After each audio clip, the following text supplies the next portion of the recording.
Paris में एक परिषद हुई जिसमें विश्व पर्यावरण पे चर्चा हुई। विश्व में जो पृथ्वी का तापमान बढ़ रहा है उसके ऊपर चर्चा हुई। वाहनों से होने वाले प्रदूषण के ऊपर चर्चा हुई। फैक्ट्रियों से और उद्योगों से निकलने वाले धुएं के ऊपर चर्चा हुई। पानी के प्रदूषण के ऊपर चर्चा हुई और चिंता व्यक्त की गई कि दिन प्रतिदिन पृथ्वी का तापमान बढ़ रहा है। जिस प्रकार से इन प्रदूषण के ऊपर चर्चा हुई, ठीक उसी प्रकार से एक प्रदूषण पे चर्चा होने की आवश्यकता थी। वो प्रदूषण का क्षेत्र है वैचारिक प्रदूषण। ये वैचारिक प्रदूषण से हमारा आशय मनुष्य जो विचार करता है और जो विचारों से वातावरण में वैचारिक प्रदूषण फैलता है, ऐसे प्रदूषण से है।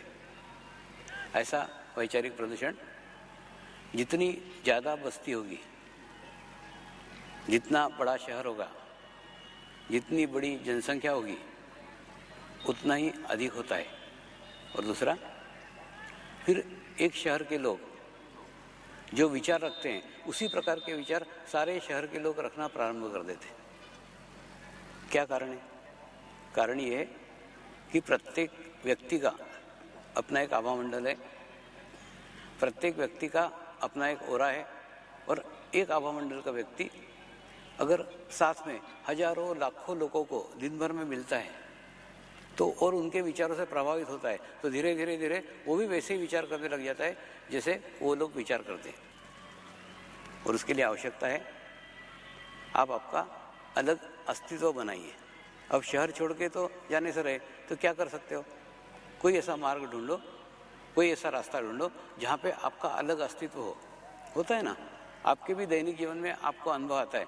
जब आप बाथरूम में नहाते समय आपका एकदम अलग अस्तित्व रहता है। भले ही छोटी सी 5x7 की बाथरूम हो, लेकिन वहाँ नहा रहे हैं, आप अकेले हैं तो एकांत में, तो आपको वहाँ एकांत मिलता है, अकेले मिलते हैं तो देखते हैं आपको वहाँ बहुत अच्छे आइडियाज़ आते हैं, बहुत अच्छे विचार आते हैं। क्यों आते हैं? क्योंकि वहाँ पे आप अकेले रहते हैं। ठीक उसी प्रकार से अगर आप खूब भीड़ में रहेंगे, सदैव वैचारिक प्रदूषण में रहेंगे, तो उससे क्या नुकसान है बताता हूँ। पहली बात तो एक है मनुष्यता और एक है मनुष्य। तो जितने वैचारिक प्रदूषण में रहेंगे उससे मनुष्यता धीरे धीरे कम हो रही है। यानी हमारा शरीर का प्रभाव हमारे ऊपर अत्यधिक पड़ रहा है और शरीर का प्रभाव बढ़ने के कारण हमारे अंदर की संवेदनशीलता कम हो रही है। और संवेदनशीलता कम हो रही है तो हमारे अंदर की मनुष्यता कम हो रही है। हमारे अंदर सुरक्षा की भावना बढ़ रही है, असुरक्षा की भावना बढ़ रही है। सदैव अपने आप को मनुष्य असुरक्षित महसूस करता है। और जितना वैचारिक प्रदूषण बढ़ते जाएगा उतने ही आपका शरीर भाव वृद्धिगत हो जाएगा। और धीरे धीरे इतने विचार करते हैं कि आप देखोगे लोग सड़क पे बड़बड़ाते हुए जाते हैं, बड़बड़ करते जाते हैं। क्या कर रहे हैं? कुछ नहीं, मैं आपस में मेरी बात कर रहा हूँ। ऐसा माने आपको एक प्रकार की ये बीमारी है, ये मानसिक तनाव है। ये मानसिक तनाव के कारण मानसिक रोगी निर्माण हो रहे हैं, कई प्रतिशत निर्माण हो रहे हैं और बहुत बड़ी संख्या में हो रहे हैं, जिसके बारे में किसी को भी जानकारी नहीं है, किसी को भी उधर ध्यान नहीं गया है।